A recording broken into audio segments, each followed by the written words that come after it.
숨가쁜 일요일이었습니다. 이회찬 대표가 사퇴하고 문재인 안철수 후보는 다시 합쳤습니다.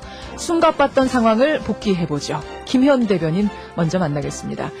이어서 준비된 여성 대통령론으로 야권 단일화에 맞불을 놓겠다 나섰죠. 박근혜 후보 측의 김성주 공동선대본부장도 연결을 해보겠습니다.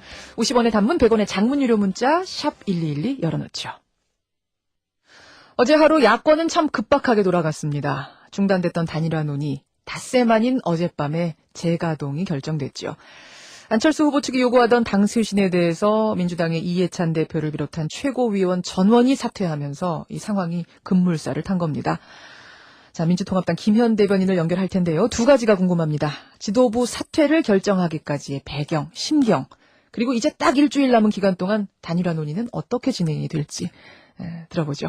민주통합당 김현 대변인, 안녕하세요. 네, 안녕하세요. 김현입니다. 지도부는 떠났고 협상은 재개됐고 네. 민주당 분위기 좀 어제 오늘 묘할 것 같은데 어떤가요? 단일화를 위해서라면 무엇이든지 하겠다는 게 이해찬 대표의 그동안의 입장이셨고요. 창조적 혁신을 위한 미랄이 되겠다. 파괴적 자해는 안 하시겠다라는 게 또한 입장이었습니다. 예. 그 맥락에서 어저께 지도부가 총사퇴하게 된 거고요.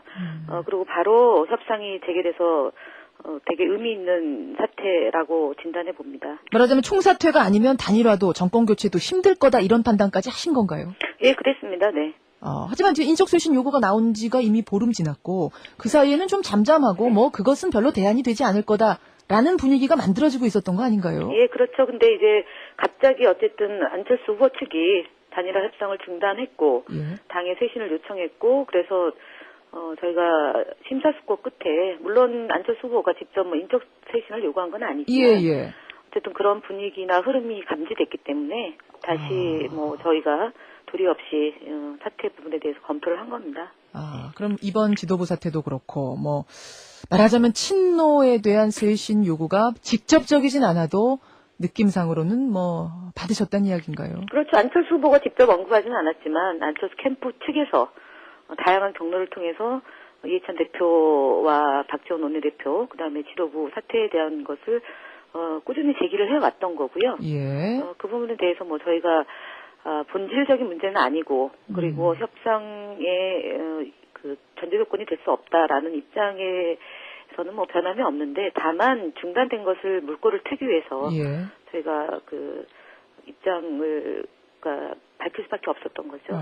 김현 대변인님도 굳이 나누자면 친노 쪽이시잖아요. 저는 굳이 나누자면이 아니라 저는 노무현 대통령 그 참여정부 시절에 청와대에 4년 4개월 근무를 했었고요. 그러셨죠.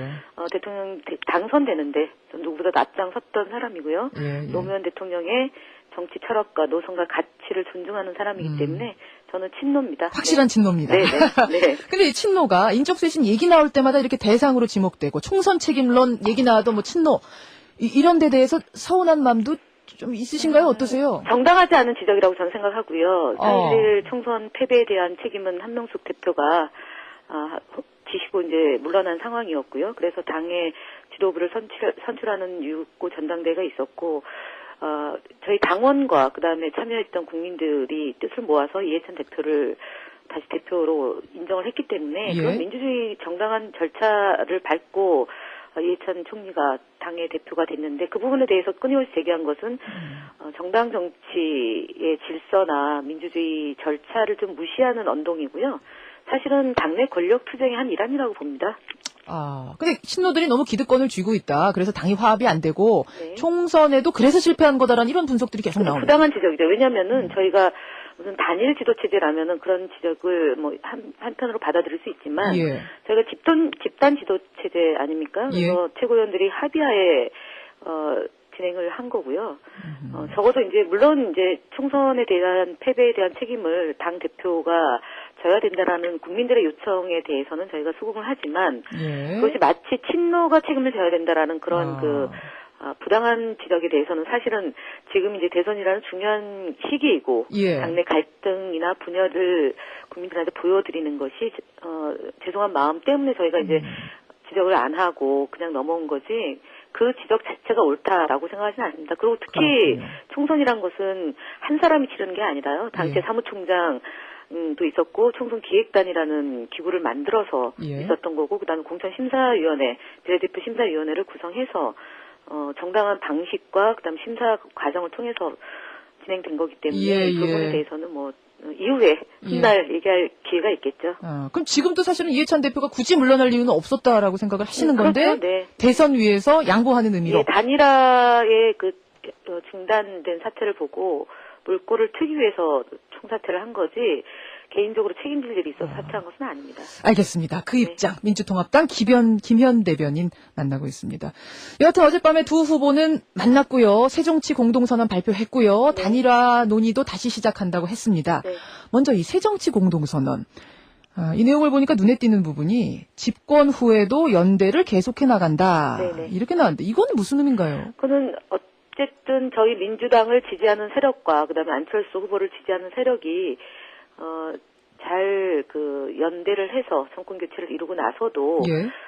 지지하는 분들의 그 이제 세대나 아니면은 지역이나 뭐 성향이나 이런 것들이 조금의 차이는 있는 거죠. 그래서 그분들의 힘을 협력해서 이후에 이제 정권 교체를 하더라도 이 대통령 한 분이 국정 운영을 원활하게 하는 건 아니지 않습니까? 예. 그렇기 때문에 그 세력이 같이 국권이 손을 잡고 나가야 된다라는 그런 차원의 얘기이지 않을까 싶습니다. 그럼 결국은 이게 공동정부가 되는 겁니까? 그러니까 책임총리제를 기반으로 한 공동정부를 구상하고 계시는 거예요? 아니에요. 거기까지 간 건 아니고요. 어쨌든 정권을 만들었던 세력들이 예. 힘을 합쳐서 이후에 그 성공한 정부를 만들기 위한 하나의 그 모태를 만들어 나가자는 취지이고요. 그 부분에 대해서는 조금 더 논의가 있어야 될 대목 아닌가 싶습니다. 그래 조직적으로 뭔가를 해나가려면 대통령에 선출된 이후에도 조직적으로 뭔가 해나가려면 신당이 필요하겠네요. 그러면.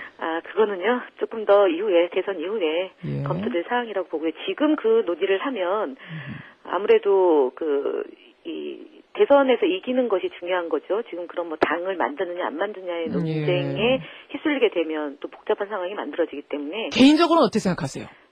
저는 뭐 꼭 그렇게까지 가지 않더라도 충분히 연대할 수 있는 방법이 있지 않을까 생각합니다. 어쨌든 연대하는 건 분명한데 그 네. 모양새는 좀 차근차근 생각해보겠다 네, 이런 그렇죠. 말씀. 네. 공동정부는 아닙니까? 공동정부는 이제 어떻게 결과가 어떻게 되느냐에 따라서 논의할 내용이죠. 지금 당장에 그 부분에 대해서 언급하는 것은 아까도 말씀드렸던 그 신당 문제랑 같이 결부돼 있는 거고요. 그래서 지금 제가 언급하는 것이 적절치 않다라는 측면으로 말씀드립니다. 왜 일주일밖에 안 남았기 때문에 만약 정말 누가 대통령 되고 누가 총리 되는 공동정부라면 그림이 지금쯤은 나올 것 같은데 안 나오기 때문에 이건 아닌가 싶은 생각이 들어서요. 네, 그러니까 지금 그러니까 보더라도요. 지금 한 2, 3일 상간에도 엄청난 그 변화와 출렁거림이 있었지 않습니까? 일주일도 굉장히 깁니다. 예. 일주일 안에 많은 게 일어날 수 있군요. 네네. 공동정부도 가능성을 닫은 건 아니시군요. 그 부분에 대해서는 제가 언급하는 게 적절치 않습니다. 예. 알겠습니다. 많은 변화가 있을 수 있다는 말씀. 네. 그 안에 많은 뜻이 함축된 것 같고. 여튼 이제 단일화 논의는 다시 시작이 됐고요. 최대 관심은 어떤 방식으로 단일화를 할 건가 이 부분인데 일주일이라는 시간 동안 할 수 있는 게 그렇게 많지는 않지 않나요? 그 방식 놓고는? 그렇죠. 어저께 이제 문재인 후보가 여론조사를 하든 여론조사 플러스 알파를 하든 안철수 후보 측에서 그 논의를 좀 해달라라고 요청을 하신 거고요. 그다음에 안철수 후보 측에서는 이제 협상 당사자들을 이제 변동이 있었지 않습니까? 그래서 구체적으로 이제 모여서 머리를 맞대서 논의를 하면 방법이 나오지 않을까 싶고요. 적어도 후보 등록 이전에는 후보 단일화를 성사시켜야 되기 때문에 그 기간 안에 할 수 있는 모든 방법을 다 동원을 해서 좋은 정치를 잘 할 후보를 뽑는 방식으로 되지 않을까 싶고요. 그 구체적인 협상에 대한 내용은 협상 대표팀이 논의해야 될 사항이고요. 여론조사 플러스 알파까지는 그럼 거의 뭐 확정적이라고 봐야 되나요? 여론조사나 여론조사 플러스 알파이기 때문에 그 부분에 대해서는 어떤 방식이다라고 지금 특정하기는 지금 상황은 아직은 아닌 거죠. 국민 경선은 어쨌든 어렵겠군요. 그렇죠. 네. 그건 확실히 어렵다. 알파라면은 뭐 배심원제, TV 토론 후에 정해진 배심원들에게 평가받는 방식? 이 정도? 뭐 그런 정도이지 않을까 싶고요. 알겠습니다. 배심원제. 이것도 근데 누구를 얼만큼 뽑아서 그 사람들에게 자격을 줄 건가? 이것도 보통. 그렇죠. 근데 이제 이미 한번 저희가 박원순 서울시장하고 박영선 후보 단일화 과정에서 경험이 있기 때문에. 알겠습니다. 문재인 후보가 왜 안철수 후보에게 알아서 정하십시오라고까지 말을 했을까? 이 해석을 두고도 좀 해석이 분분합니다. 단순히 여론조사, 100% 여론조사로만 가는 상황이 혹시라도 생길 수 있는데 그래도 괜찮으시겠어요? 예, 후보님이 하신 말씀이고요.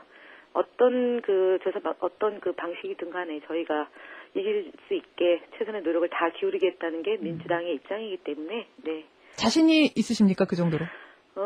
자신이라기보다는요, 그러니까 어쨌든 최선을 다하겠다. 그리고 결과에 승복하겠다라는 그 민주적 기본 그런 인식에 기초해서 하는 거고요. 그다음에 저희가 이제 일관되게 가장 큰 그 정치 쇄신은 정권 교체다라는 그런 일념으로 지금 임하고 있고요. 그런 일념을 국민들이 잘 알아서 선택해 주시리라는 그런 기대를 하고 있기 때문에 그 결과에 대해서는 저희는 낙관하고 있습니다. 말하자면 정권 교체를 위해 좀 저도 괜찮다는 식으로 일단 가는 거라고 봐야 되는 건가요? 그럼? 아니요, 그렇진 않죠. 그건 이깁니다. 네. 이깁니까? 네. 알겠습니다. 만약 시간적 제한은 있는데 방식 논의가 계속 지체가 될 경우에 두 후보가 그럴 일은 없다고 봅니다. 네. 단판까지 갈 일은 없습니까? 그거는 제가 말하는 건 적절하지 않지만 후보 등록 전 단일화를 반드시 이루겠다라는 두 분의 약속이 있기 때문에 그 안에 어떤 방식이든 정해져서 후보가 한 분이 등록하지 않을까 그렇게 하고요. 그렇게 안 하면 국민들이 실망하실 겁니다. 새누리당에서는 이렇게 말합니다. 민주당의 지도부 총사퇴를 두고 이게 바로 문 후보가 대통령이 돼서는 안 되는 이유다. 총사퇴가 스스로 구태정당 쇄신의 대상으로 스스로를 구태정당이라고 인정한 거다. 이렇게 얘기를 하는데 어떻게 답하시겠어요? 구태정치는 정당 민주주의를 부정하고 그리고 당권 투쟁이나 자리 싸움에 골몰하는 게 구태정치이고요. 새누리당이 그렇게 얘기하는 것을 반대로 국민들은 아마 들을 겁니다. 이래서 민주당의 후보 문재인 후보가 대선 후보가 된다라는 얘기를 반대로 얘기하신 게 아닌가 생각이 들고요. 더구나 새누리당이 그럴 말씀을 하실 자격이 있는지에 대해서는 제가 굳이 얘기하지 않더라도 국민들이 아실 거고요. 그게 무슨 말씀이죠? 더 구태했다? 그럼요. 민주주의를 후퇴시키고 서민 경제를 파탄내고 남북 관계를 단절시킨 정권이잖아요. 이명박근혜 정권이라고 저희가 명명하는데 그게 구태 정치이고 국민들한테 그것을 심판하자라는 게 이번 12월 19일 날 최대의 목표이죠. 단일 후보가 되면 국민들이 선택해 줄 거라는 것은 이미 여론조사상에 여러 차례 포착이 된 거고요. 그 부분에 단일화가 되는 것을 가장 두려워하는 것이 새누리당이죠. 단일화는 쇼다라는 것에 대해서 어떻게 생각하세요? 아니 지금 한 달밖에 안 남았는데 아직 후보조차 결정이 안 되고 있는 건 쇼 아니냐? 저희 2002년도에도요. 12월 26일 새벽에 확정이 돼서 후보 등록을 했고요. 저희가 어쨌든 모든 민주개혁 진보 진영의 인사들이 국민들이 다 하나로 단결해서 이명박 정권의 실정을 비판하자라는 취지로 지금 단일화 논의를 하는 거고요. 쇼라고 얘기하는 건 아까도 말씀드렸던 것처럼 단일화를 가장 두려워하는 새누리당 정권. 두려워서 그렇다. 두려워서 표현하는 거라고 생각합니다. 알겠습니다. 뒤에 나오시는 김성주 공동선대본부장의 그 부분 한번 질문 드려보죠. 오늘 고생하셨습니다. 고맙습니다. 네, 감사합니다. 민주통합당 김현 대변인이었습니다.